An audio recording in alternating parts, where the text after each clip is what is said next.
नमस्कार, मैं हूं मीनू शर्मा, लेकर हाजिर हूं आपके लिए personal finance bulletin money time, जिसमें आपको मिलेंगी आपकी जेब और जिंदगी पर असर डालने वाली पर्सनल फाइनेंस, बिजनेस, कॉर्पोरेट और पॉलिसी से जुड़ी तमाम छोटी बड़ी खबरें। तो चलिए फटाफट शुरू करते हैं खबरों का सिलसिला। सब्जियों, अंडे और पोल्ट्री की खुदरा कीमतें ऊंची होने के कारण आम आदमी को परेशानियों का सामना करना पड़ रहा है। कई बाजारों में सब्जी विक्रेताओं ने बताया कि टमाटर की कीमतें एक महीने पहले के 45 से 50 रुपए से बढ़कर 80 से 100 रुपए प्रति किलोग्राम पर पहुंच गई हैं। बैंगन 110 से 140 रुपए प्रति किलोग्राम पर बिक रहा है, जो जून की शुरुआत के मुकाबले करीब 150% की बढ़ोतरी है। करेला, हरी मिर्च और लौकी जैसी कई अन्य सब्जियों की कीमतों में भी औसतन 50% की वृद्धि हुई है। अंडे और पोल्ट्री कीमतों में 20 से 30% की वृद्धि हुई है।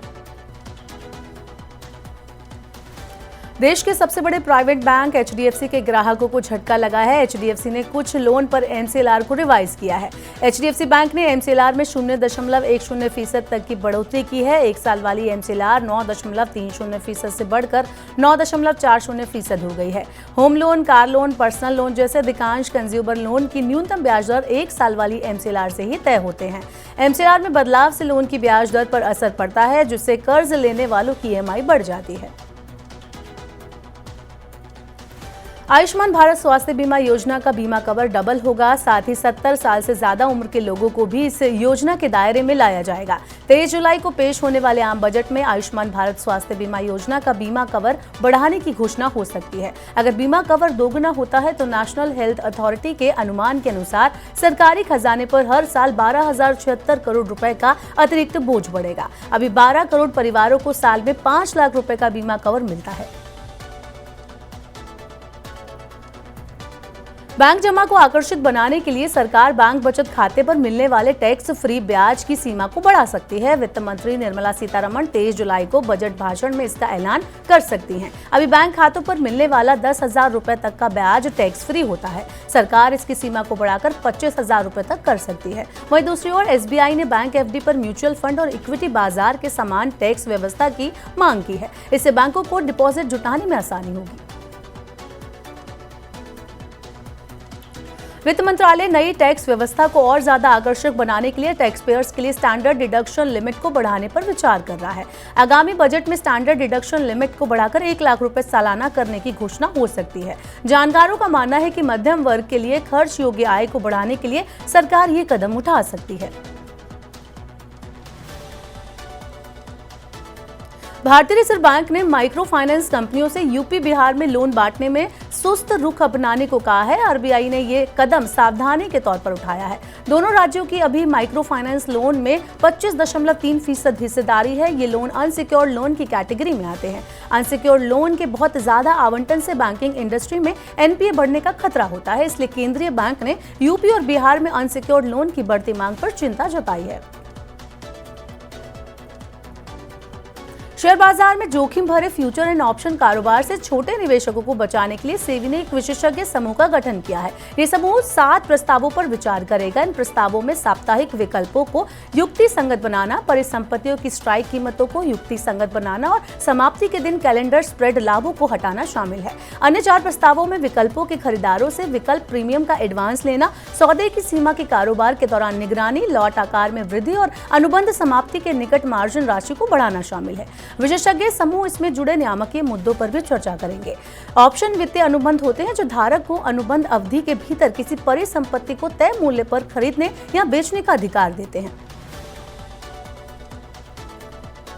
अब घर खरीदार बिल्डर के मनमाने और एक तरफा एग्रीमेंट से खुद को बचा सकेंगे। केंद्र सरकार ने सुप्रीम कोर्ट के निर्देश पर कोर्ट में मॉडल बिल्डर्स बायर्स एग्रीमेंट दाखिल कर दिया है। कोर्ट के आदेश को पूरा देश में लागू किया जा सकता है। एग्रीमेंट से पारदर्शिता आएगी, बिल्डर डिलीवरी में देरी नहीं कर सकेंगे। नए एग्रीमेंट में घर खरीदारों की सुरक्षा का ध्यान रखा जाएगा।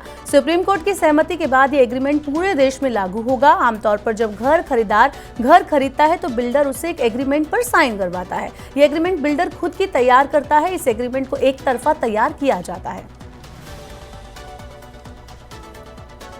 दिल्ली एनसीआर और मुंबई महानगर क्षेत्र में घरों की औसत कीमत पिछले 5 सालों में करीब 50% बढ़ चुकी है। प्रॉपर्टी कंसल्टेंट एनरॉक का कहना है कि कीमत में ये वृद्धि ऊंची मांग के कारण आई है। दिल्ली एनसीआर में रेजिडेंशियल घरों की औसत कीमत जनवरी-जून 2024 में 49% बढ़कर 6,800 रुपए प्रति वर्ग फुट हो गई है, जो 2019 में 4,565 रुपए प्रति वर्ग फुट थी। मुंबई महानगर क्षेत्र में घरों की कीमत 48% बढ़कर 15,650 रुपए प्रति वर्ग फुट पर पहुंच गई, जो 2019 में 10,610 रुपए प्रति वर्ग फुट थी।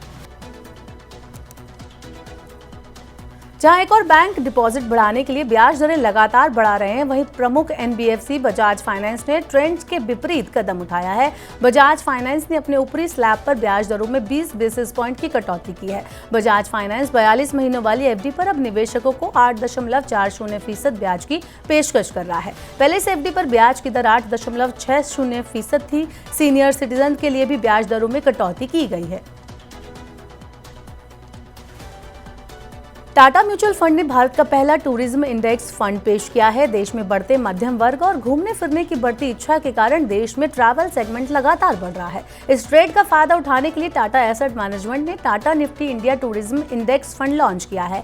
Tata Nifty India tourism index fund Nifty India tourism index को ट्रैक करेगा। निफ्टी इंडिया टूरिज्म इंडेक्स एक स्टॉक मार्केट इंडेक्स है जो टूरिज्म सेक्टर की कंपनियों को फोकस करेगा। इस इंडेक्स में वर्तमान में 17 कंपनियां शामिल है। इस फंड सब्सक्रिप्शन के लिए 8 जुलाई को खुल चुका है और 19 जुलाई को यह बंद होगा।